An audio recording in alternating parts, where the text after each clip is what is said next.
The views and opinions expressed in the following program are those of the hosts and guests, and not necessarily those of the staff or management of Worldwide Digital Broadcasting Corporation. Knowledge is power, and this is powerful stuff.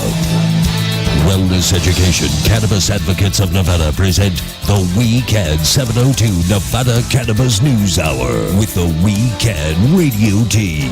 For the next 60 minutes, we'll take an in-depth look at the cannabis reform revolution sweeping the nation. Now, let's fire up the news hour. Here is the We Can radio team.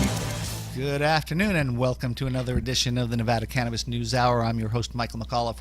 In the studio with me today, of course, is my co-host, Perry Heitschuh. As always, how you doing today, Perry? No complaints about yourself. It's a beautiful day out there, and you know, winter is over, and we're coming into out of the winter of our discontent into the unknown spring of the Ides of March. The Ides of March coming on soon enough, and we don't have a lot happening in Nevada. Marijuana news this week. I just before airtime, I went surprisingly. I checked. Yeah, surprisingly, because of so much going on. I did check the legislative website, and none of the cannabis-related bills have had any movement forward yet. We don't really as expect predicted. that, this early in the session. But if there is something, we certainly will tell you. The only thing going on right now in the state is actually the Clark County Commission, which may create a cannabis or a marijuana panel, and this comes to us by courtesy of the Las Vegas Review-Journal and Michael Scott Davidson, and the article is very brief, and it says that Clark County commissioners are set to consider a green ribbon panel, to help shape local laws and policies for Nevada's blooming recreational marijuana industry. Oh, the puns this guy has. How cool. During their regular Tuesday meeting today, the commissioners considered forming the board and begin taking applications.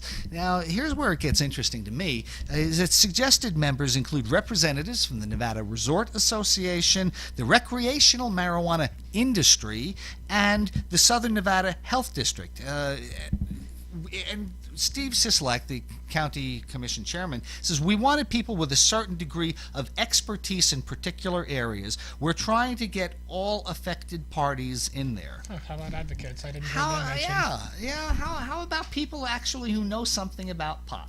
Well, because they'll say, people in the recreational marijuana industry, but the way that the laws are written, most people in the recreational marijuana industry know little to nothing about the marijuana industry. Absolutely. And, if we take that here in Nevada specifically, everyone who is in the recreational marijuana industry in this state started out as in the medical marijuana industry. And as we have discussed on previous programs, and as we and many of you, I'm sure, have seen, most of these people don't know their ass from their elbow when it regards cannabis in any way. And that's not to say that all of them. There are good people and knowledgeable people out there. Of course, there are plenty of knowledgeable operators. It just seems that the ones who bark the loudest are the ones who know the least. Indeed. And so, we would suggest that to our listenership, our viewership out there, that, stay involved. We're always on this theme of stay involved, call your legislators, this and that. Well, now we've got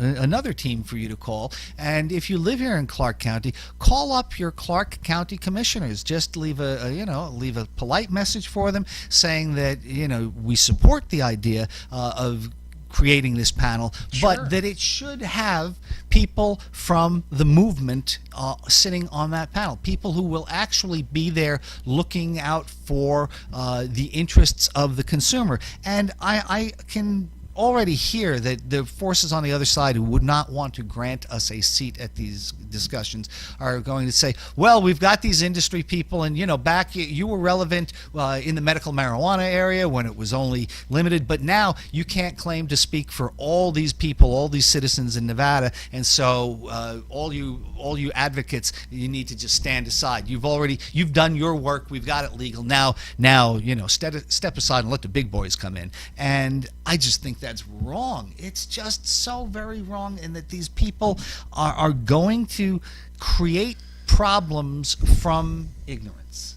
They're going to come up with this regulation or that regulation that has no basis in fact, but it will just sound good to them. And we really need to have. Well, it depends on what kind of authority this put a panel voice is in. obviously given. Yeah. If it's just like a I'm sure they're going to make like recommendations. Yeah, exactly. Yeah. It's just like an advisory group. I think, Indeed. I'm not exactly sure what kind of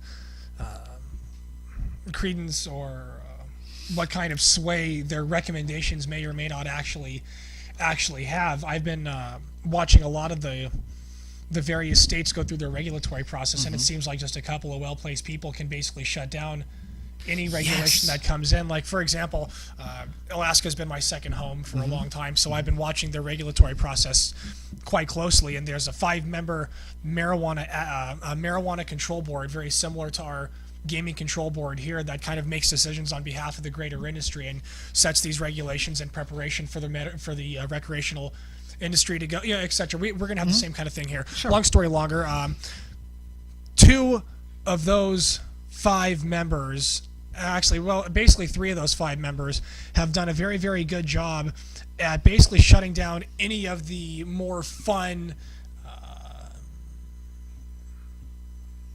ideas that have come up. Example, on-site consumption or the cannabis clubs that were tossed around up there. There's not a lot of places for Alaskans to socialize during the winter, especially. This was going to be a hot new thing.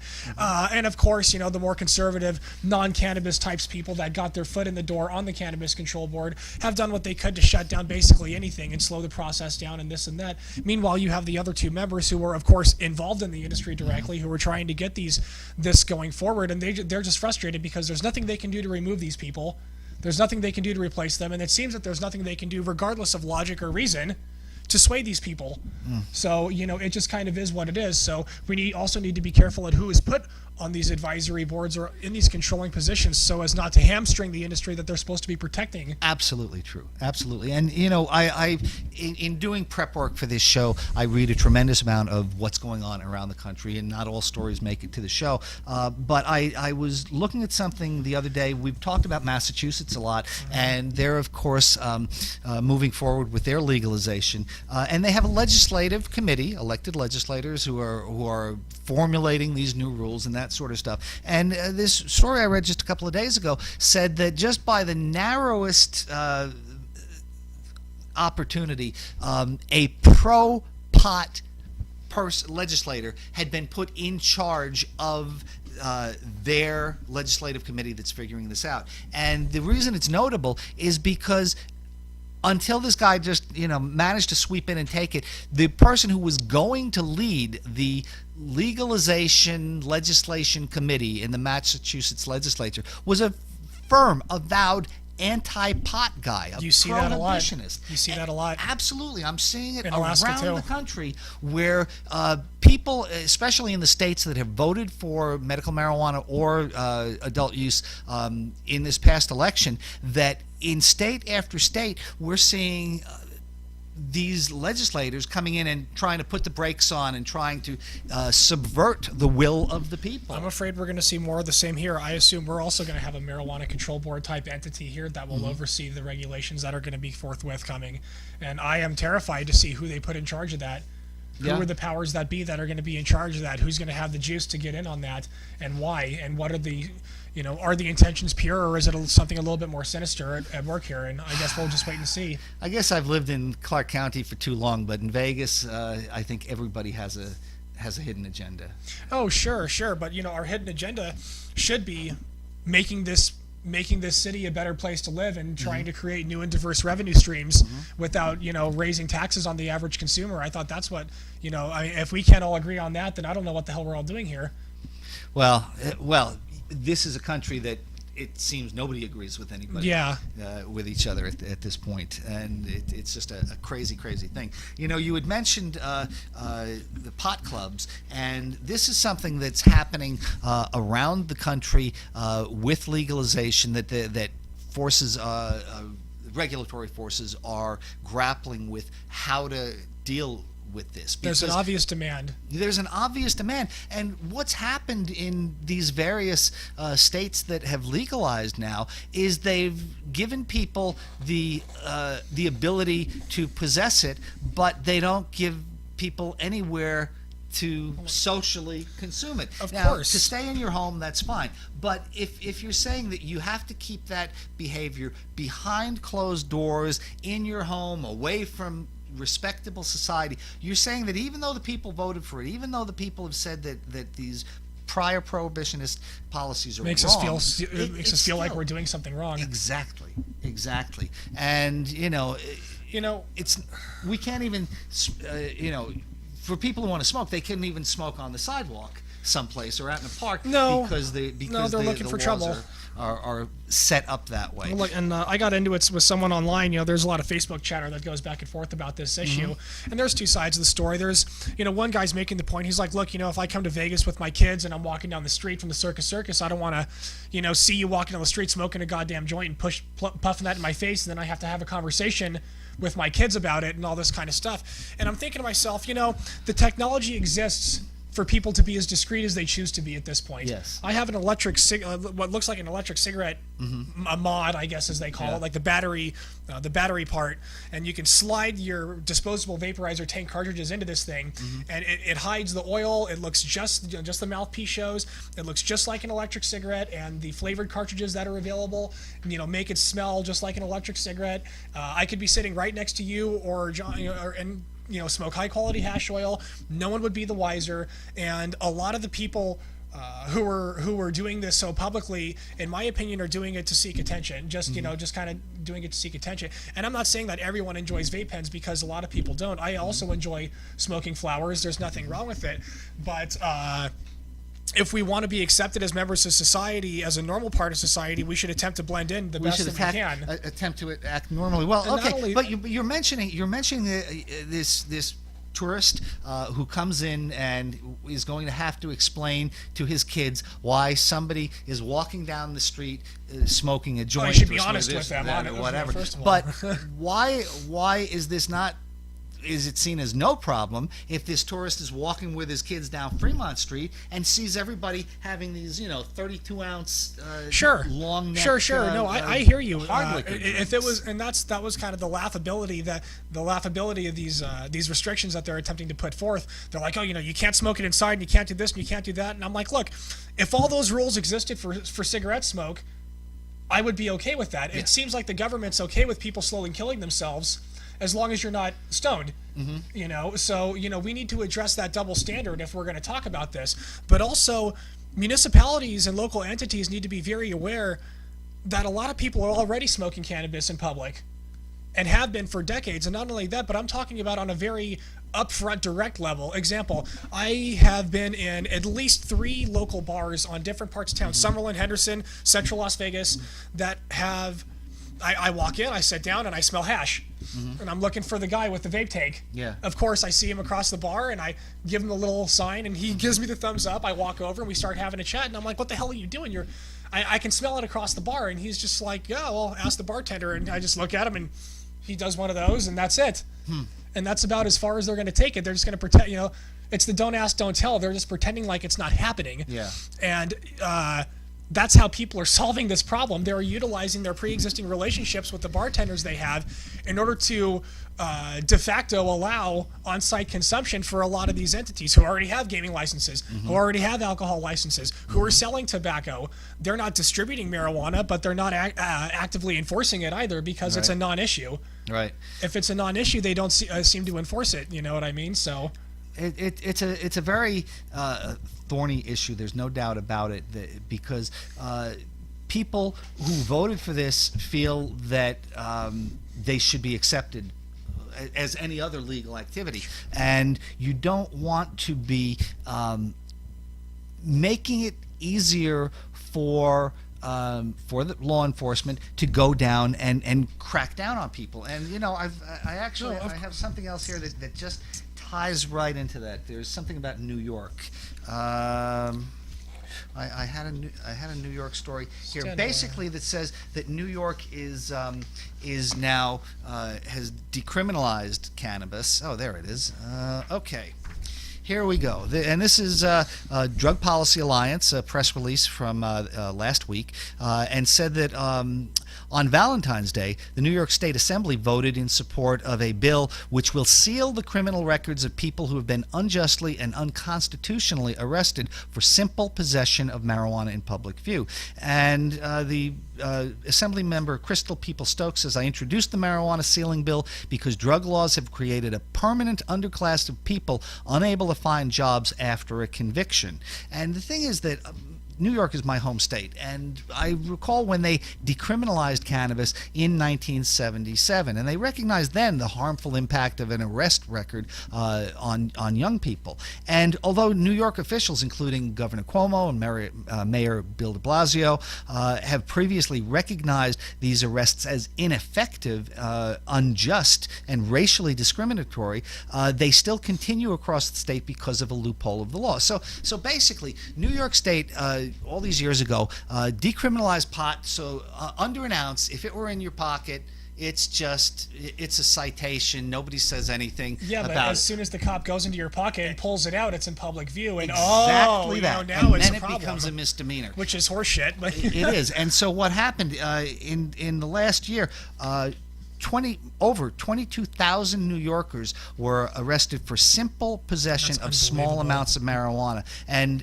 in New York, it happened to be that 80% of them were black or Latino. And so there's a racial component to this as well. But the point there is that the legislature had all these years ago tried to decriminalize pot and lessen the harmful impact of the legal system on people who choose to use it. But law enforcement goes out there and is still pumping their arrest statistics and is still jamming these people up. And so that ties back into here in Las Vegas what we're saying. As we are crafting these laws, we have to make it crystal clear that people's rights and what people voted for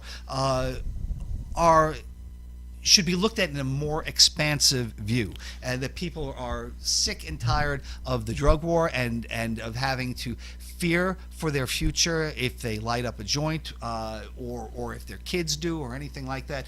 And so we cannot make it simple for law enforcement to do an end run around what we want to do by saying, oh, you've got it in public now, and you're only supposed to smoke it in your own home, in a locked door, in the bathroom, with the vent fan on, right. But otherwise we're going to come and get you. And it's the same reason why the police are pushing to have no home grows, because they want every single home that they go into that has a pot plant in it to be a felony arrest for them. And so we have to really keep working as hard as we can over the next few months of the legislature about this. And rolling back to the Clark County Commission, we need to have a few people on there who represent the cannabis consumers' point of view, because those people are stakeholders just as much as somebody who gets a license, just as much as somebody who is involved in the regulatory process or anything like that, because those people are the fuel of the engine that's going to drive all these taxes. Yeah. Just the same way. And speaking of the taxes, Sure. if the Clark County Commission and these various local regulatory boards are nervous about public consumption and things like that, they should be on board with these clubs more sooner rather than later, so as to show that they are in support and behind this promotion to encourage people to go there safely. If they fight it the whole way, it's just going to be one thing after another. I mean, you saw how long it took the medical community to get on their feet. How long it took, the restrictions they put on, the slow dragging and all that stuff. People were still using their black market dealers. I mean, how many black market delivery services were on weed maps before the dispensaries came on? And that was only because of the slow dragging. And what I'm trying to say is, where I'm circling back to, is that if they don't allow public consumption clubs, by the time they get around to it, the novelty will have worn off, and people will be doing it in so many places anyway that no one's going to really care about paying to go to a club to do this or that or the other, because I know a place where I can just go and not be targeted, because now you're targeting, is there going to be a cop sitting out in front of the cannabis club waiting for people to drive off so they can get a fucking DUI Although, or something like that. Quite honest, we have had that concern with WeCan every time that we have run one of our large parties, and there's always the thought in the back of our head that are the police going to be around? Are they going to hassle somebody? This or that? And our experiences in Boulder City were that they were very cool. They were professional. They were there for a noise complaint, and that was it. And nobody had these issues. So by and large, we can hope that they're not going to target cannabis users, but we really have to be careful not to give maybe a few rogues the opportunity to do so. But probably one of the best ways of doing that is to have pot clubs, although I don't even know how that's going to work, because they're not going to have licenses to distribute themselves, and if people are going in and bringing their own bud, how much are they going to want to spend in the club? Well, you see, that's why I'm thinking these are going to have to be attached to dispensary permits at some point. Maybe not directly, but imagine the place that comes to mind immediately is the Source over on Rainbow and Sahara on the southeast corner, behind the 7-Eleven. If you notice, that gentleman owns the entire. Yes, they own the entire strip mall because he was having problems with the landlord over the legality of his medical dispensary. So he just bought the whole damn thing. Yeah, the only thing he doesn't own is the 7-Eleven because there's a gaming license attached to it. But anyway, long story longer, if you look at that place, there's a bunch of empty suites all around that area that he's open in preparation. He's got a little doctor's office there now, and I would assume they'll either have another dispensary for rec next door to that, or they'll roll the medical indirect, depending on how the regulations end up playing out. But at the long story, at the end of it, I could very easily see the doctor being here, dispensary being here, and then the consumption club being next door at a different suite. So kind of like if you go to the Aloha Kitchen over on Sahara and Decatur, over in the Circuit City area, there's a restaurant, and then there's a divider, and then you walk through the black glass, open the door, and there's a bar where they'll sell alcohol. Now that was done originally to coincide with the smoking laws that had to do with serving of alcohol and food and all that. But now the business entities continue to remain separated by that wall. They haven't torn it down, and it works. It's fine. You see it in a lot of bars. They're separated. Why? That's, in my opinion, how it's going to be. You won't see standalones. You'll say, if you buy more than $50 worth of medicine or product at our dispensary, you can get a day pass for free to go to our thing next door, because you're just not going to have an independent standalone operation where you're going to get people to walk in and pay a fee to go consume their cannabis when they can go do it at home if there's nothing being distributed there. I totally agree with you. The problem with the model that you just laid out for us is though that if it does unfold that way, once again we are going to have the state regulations which are favoring this politically connected and wealthy class of individuals, people who have already been blessed by the awarding of a marijuana license, I hear you. To grow gold. Oh, I hear you, so and I don't like you're it. just giving it to them as opposed to going out to I hear you, a and I much don't like wider it, but audience. Let's flip that a little bit Sure. and say that's what this model is with alcohol. We're going to force this model with alcohol.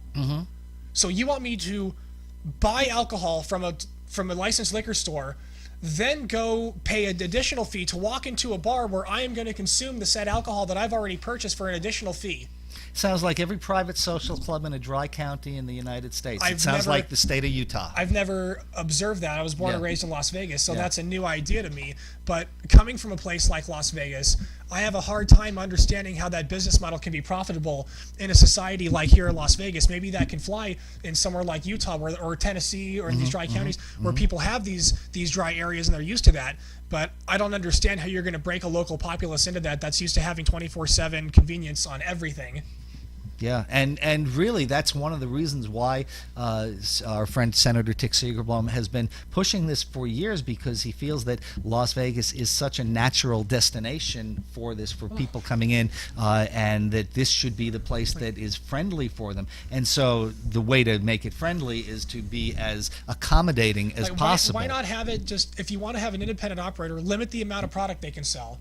You can only sell an eighth of flowers per customer, or 1 gram of concentrate per customer maximum for these social clubs. So you're not really, you know what I mean? I'm not exactly how you would address that. There's got to be some kind of give, though. But you have to have a willingness to do so in the legislature. Oh, sure, as a that's first the step. problem, of course. And they are not. And in a private conversation with one of our senators recently, they told me that almost every Republican is lined up against doing this and will vote against any measure that's coming out here, and that even the Democrats, the vast majority of them, while they're giving it lip service and nominally support it, have deep personal reservations and are worried about, you know, letting this genie out of the bottle. And it's just I don't see I don't see a lot of bold leadership. It's funny how tame Sin City really is. Oh my God! You know what I mean? We pride ourselves on being this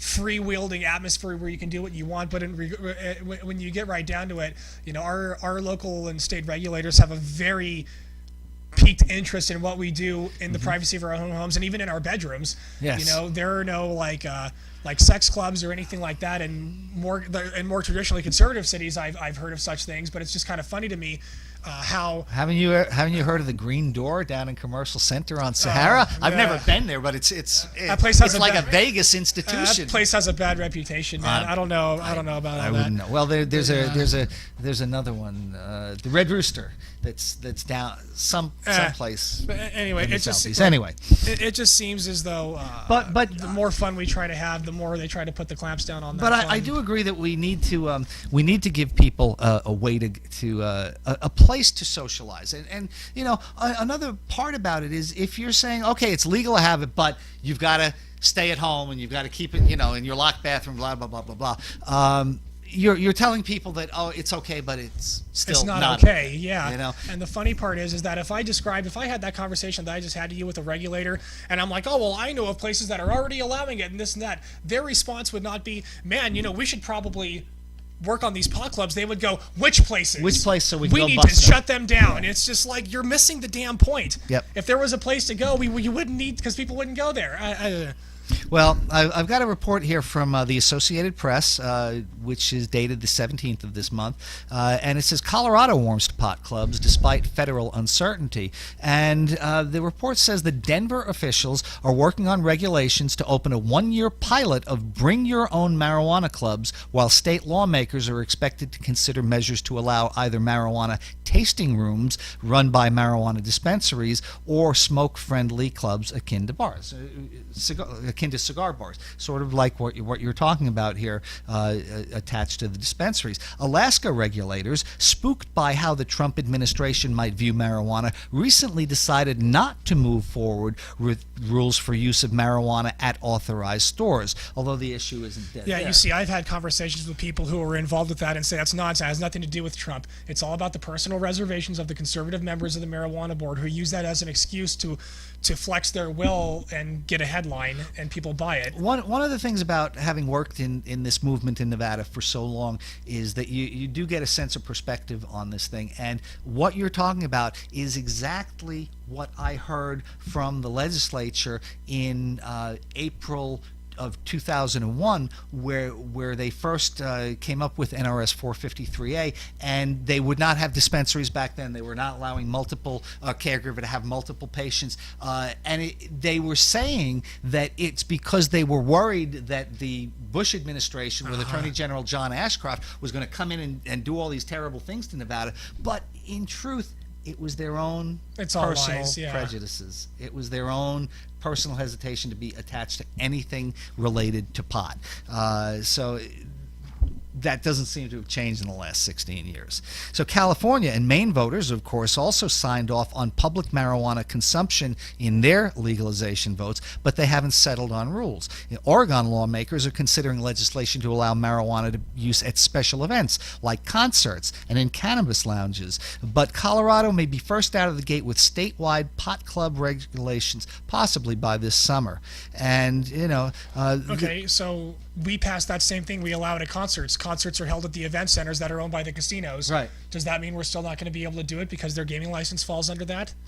Very likely. That sucks. I was at Paul McCartney's kickoff concert at the new joint that was opened by the Hard Rock a few years ago, and midway through the concert, standing room only, thick crowd, but midway through the concert, I saw in the spotlight one thin curling line, wispy wasp of smoke, and it smelled awfully familiar to me.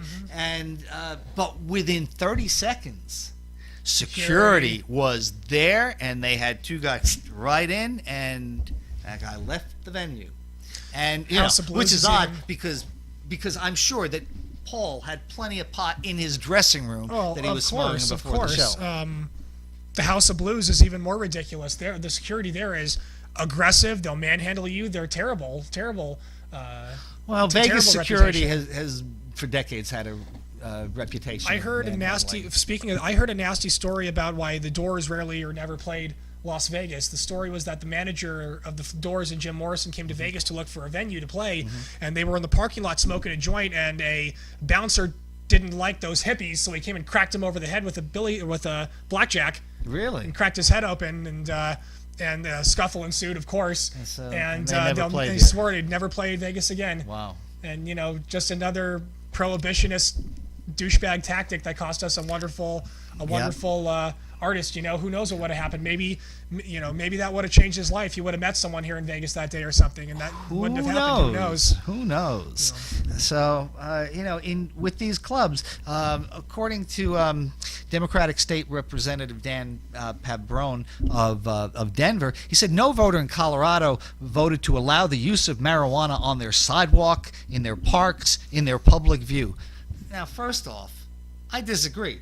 I think a lot of the people have voted for marijuana. That's what they were voting for. So they sort of everyone's already voted. You're smoking at home and feel safe. It's when you go out in public, you're feeling like being the criminal. Yeah, but he said that's essentially what we've done by not allowing private club space for marijuana users. And a Republican-sponsored measure to allow marijuana clubs to be regulated like cigar bars was put on hold for a rewrite, and that's because sponsors are trying to address concerns that pot clubs shouldn't allow medical marijuana use along with other legal rentals. So there's this Rachel O'Brien, who opposes marijuana clubs and ran an unsuccessful campaign to defeat a Denver social use measure last fall, said telling people to socially use their medicine, that's like we're legalizing pill parties. Oh my God, her hair's on fire. This is absurd. So you have someone who is anti, lost the vote, and is coming back and saying, well, how can we screw with this and prevent the voters will from being to discriminate against medical patients from bringing their medical things in and using it recreationally? Absolutely absurd. That's like any other thing. If we were talking about medical consumption clubs, she would have some legs to stand on there.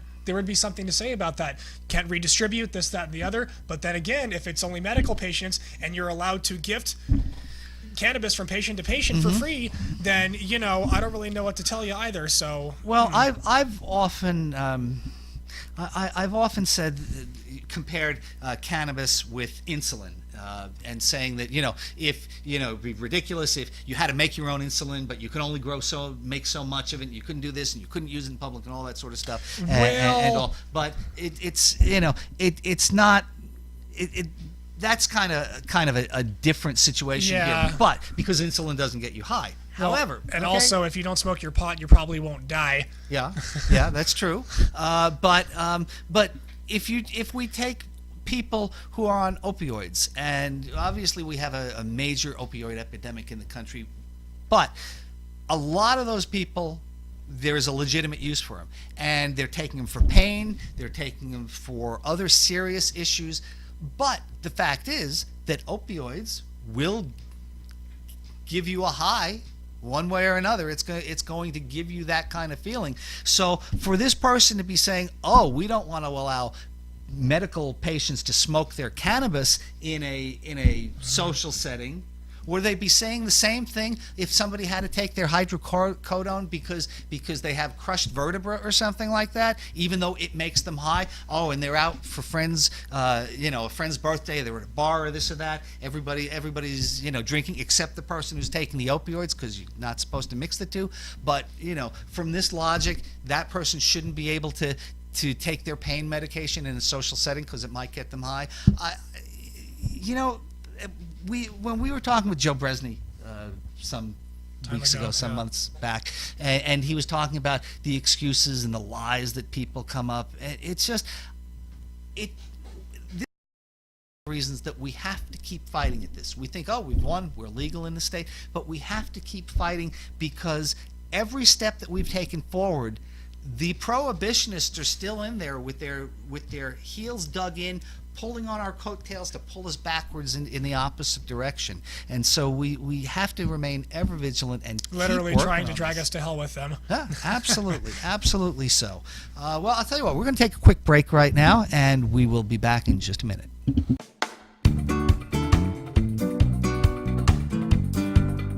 My name is Janine Evans, and I am the office manager at Getting Legal, and we help people get their medical marijuana cards. Anyone can be approved for a medical marijuana card as long as they have a pre-existing medical condition. The medical conditions recognized in Nevada include severe pain, severe nausea, muscle spasms, seizures, glaucoma, cancer, HIV or AIDS, and post-traumatic stress disorder. Our staff helps every patient determine before they come in for a visit whether or not they will qualify. We take care of the whole process of getting a medical marijuana card from the state of Nevada from start to finish. Our services include paperwork processing, a physician's visit, notary services. All of our patients pick up their approval letters right here in our office. We make it fast, simple, and easy. During your consultation, we will discuss different products available at the dispensaries, such as edibles, lotions, and concentrates. We will also discuss different ways to medicate, such as smoking or vaporizing. You will receive a separate identification card identifying you as a medical marijuana patient. This is used to enter the dispensaries and only to enter the dispensaries. Every veteran receives a discount off of the full price of their card. We also offer discounts to anyone working within the medical marijuana industry. All you need to do is call 702-979-9999 and a member of our friendly staff will help you schedule an appointment.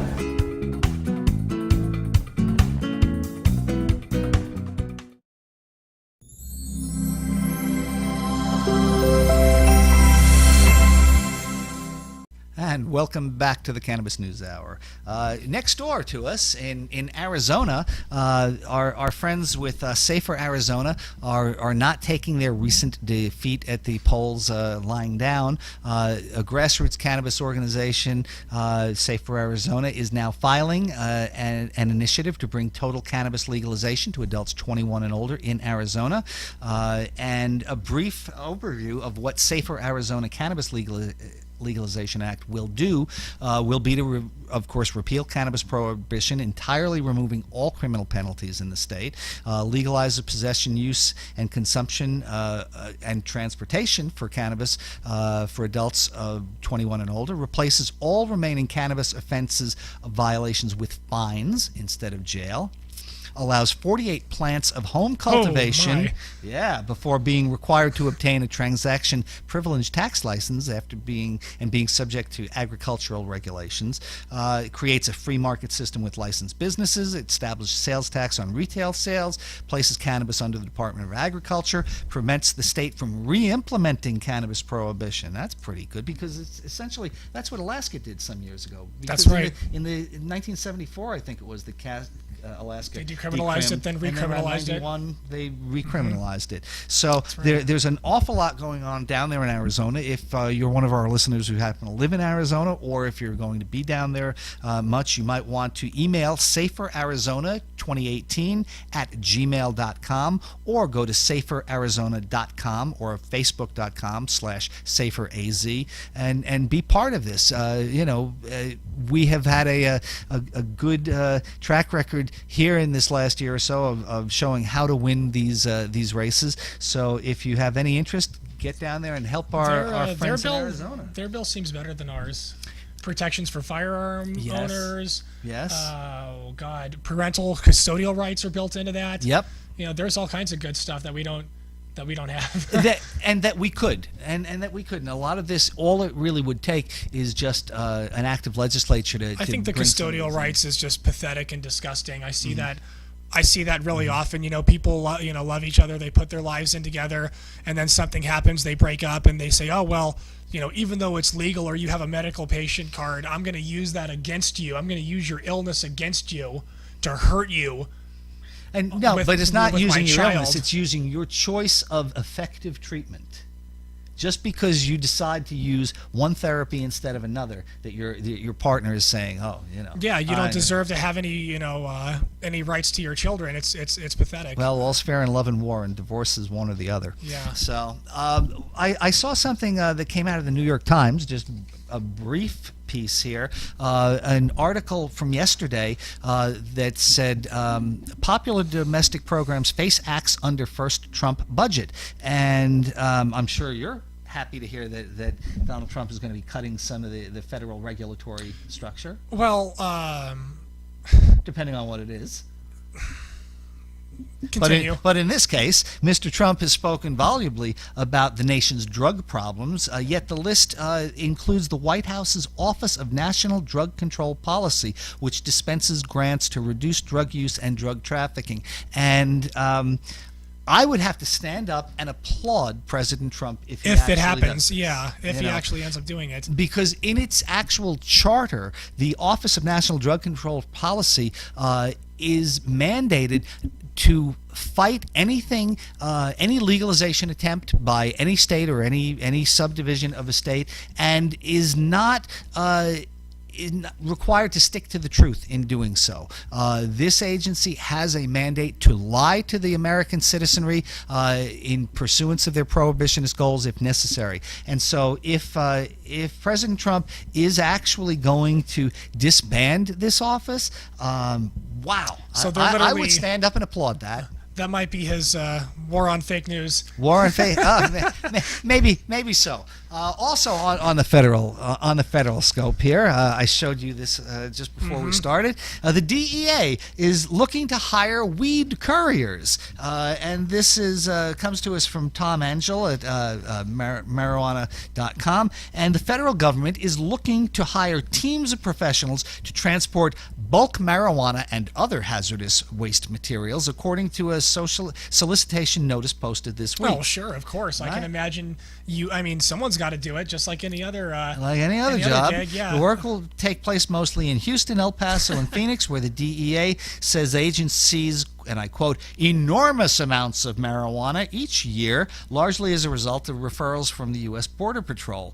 And so they need help in moving the contraband from the Mexican border to its field offices for testing and processing in support of criminal trials. Sounds like a boring gig, just driving. Driving weed all over the place. But how many people could say, I drive weed for the DEA? I would imagine you probably have to go through the same process and become a full-fledged agent and do the whole thing if you wanted to do that. No, and that's the thing. These trips involve large loads of bulk drugs, and they would require 5 to 8 agents participating in each trip and consuming an entire workday, maybe consuming something else as well. Now the DEA wants to source the cannabis transportation out to teams of private contractors so that work hours for the feds themselves can be spent much more productive and efficiently. So you just need to be 21, a U.S. citizen, have a high school diploma or GED. You must also have some sort of military, National Guard, law enforcement, or security experience, and not have any previous arrests or convictions. Oh well, there goes my weekend job. And then they need to meet a series of physical and medical requirements. So if you guys want to go look for this, you can go to fedbizups.gov and let us know how that works out for you. But in this story, the DEA says that they're seizing enormous amounts of pot on the border. Who's buying this enormous amount of crappy pot? I don't know, because that's it exactly. That Mexican brickweed is not something anybody really smokes by choice. But DEA's growing it themselves. very, very likely. Oh yeah, well, that's possible. Well, or else they're repackaging the ditchweed that they take out of the Midwest every summer. But talking about amounts that is happening here, we've got this story from Ohio where Idaho, where the governor Governor Butch Otter wrote a letter to the President Donald Trump congratulating him on the executive actions and lists some issues facing Idaho.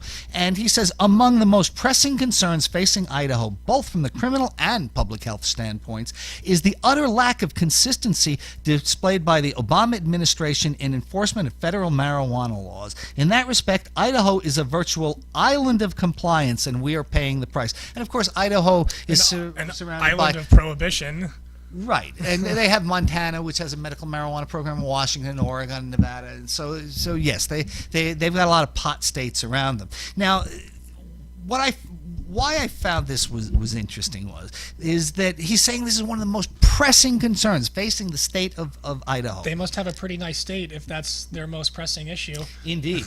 And the Idaho State Police say that they have seen a small increase in marijuana on the roads, but it's tough to tell where it's coming from. Now, this big problem that the governor says they're having in Idaho, right? The Idaho State Police seized 2 pounds of pot in traffic stops in the last 3 months of 2016 in Idaho. It doesn't sound like a big when I was taking care of patients, that would be less than table. one stop. Yeah, that would be one 4x4 table, and and so it's a pressing problem because they seized what would be one home grow's worth, and in 3 months' time. It's crazy, but that's why they're saying it's such a big thing, right? And I was confusing Idaho and Ohio there because we have another story here from Ohio with the Bureau of Criminal Investigation in Ohio saying that they've stopped testing minor misdemeanor quantities of marijuana last March. And what happens is they say that it's not worth their time and effort, and there's so much of it coming there. This is just like the question 1 FBI background check thing. Like, you can go ahead and pass the enforcement laws you want, but good luck getting the entities that you want to comply with that law. So if the entity that's supposed to be doing the background checks, or in this case the testing, won't do it, what is your recourse? Is the state going to take money out of their own pocket to test every single one now? I don't think so. Well, no, because that is the state. That the Ohio Bureau of Criminal Investigation is the one that's stopping doing this, and they're saying that they're just too busy and it's too small for them, because possession of less than 100 grams of marijuana in Ohio is classified as a minor misdemeanor, and the penalty for conviction is a maximum $150 fine and discretionary driver license suspension. And actually, considering that's in the heart of the Midwest there, that's not a terribly harsh penalty for getting caught with 3.5 ounces of pot. And no, nobody should have any penalty. But some of these states where you can do 10 years for 2 grams. Formerly Nevada. Yeah, really. Don't gamble with marijuana. Really, that wasn't too bad. But what struck me in this article is that we have a fellow here, Chief Bingham, of some small town like Sylvania or Perrysburg here, and he said our workload had gone up extraordinarily in the past 5 years. He said, Chief Bingham said, I don't think anyone is looking at the big picture. You are 50 times more likely to progress to heroin or cocaine if you start with marijuana. First off, I'm going to call bullshit on that one. That's standard, discredited gateway theory. It's standard absolutely nonsense. He said, to me it makes no sense. He said, let's go after the big fish before they become a bigger fish. That doesn't even make sense in what he's saying there. But this is such a law enforcement seeking to recriminalize nonviolent behavior in order to protect their revenue stream as they see fit. Absolutely. It's as simple as that. And if they really are that's stupid to believe that, and there is no sinister. I hope there's a sinister alternative motive, because if there isn't, he's a fucking retard. Well, as Paul Simon said, wrote, a man hears what he wants to hear and disregards the rest. These people have You a better believe financial it. incentive in overtime and in their take-home pay Well, to like keep, I told you, I hope the that's demon what it weed. is, because if it's not that underlying thing, and this is really true, we got a much bigger problem of education on our hands. Corruption, I we can have deal a huge with. problem. Lack of Yeah. education, you can't fix stupid. Well, one of the things that we do with We Can is to educate, and we try to educate people through our numerous public events, and even a little bit here and there at the parties that we have. And I know that we do have a party coming up next month. Well, we have a St. Patty's Day potluck coming up on the 17th of March. I believe that's the Friday. And on St. Patrick's Day, it'll be held at the Cannabis Chapel on Las Vegas Boulevard in Charleston. You can find that on our meetup on our Facebook page. Highly encourage you to come down. Be good times as always, good people. We're providing an alternative to go out and getting smashed on alcohol. You can bring your own. As we like to say, alcohol is welcome at our parties. Drunks are not. Yeah. So, take that as you will. Besides that, we have the Cannabis Cup coming up much sooner than that, March 4th and 5th, a couple weeks from now at the Paiute Tribal Reservation on I-15 North. Weekend we'll have a booth at the inaugural High Times Las Vegas Recreational Cannabis Cup. Although you're bringing that up, and I know we're just about ready to go, I saw just 2 days ago a letter from the Division of Public and Behavioral Health sent out to all MME owners that they got wind of this High Times Cup, and they are saying that if any dispensary takes part in this, brings their meds there and distributes them, or even allows their patients to come in there and distribute their meds for the purpose of being judged. Sovereign nation, fuck you. They're going to, but it doesn't matter, because those dispensaries are located within the confines of Nevada, not Nothing the like sovereign the nations. entity that's supposed to help the industry off its feet, looking to shut it down, man. And Good times. That's exactly what they're doing, and so you got it. And Hopefully the only we'll thing we can do is keep fighting these people. Hopefully we'll have more for you next week on that, because that's coming real soon, and I would really hate to see the sovereign ability of these people to raise money on behalf of their tribe be shat on by local regulators. I'd love to see how the news spins that story. Exactly. So we'll see how it goes. I guess same time next week. Same time next week. All right. Thank you again. Be there or be square.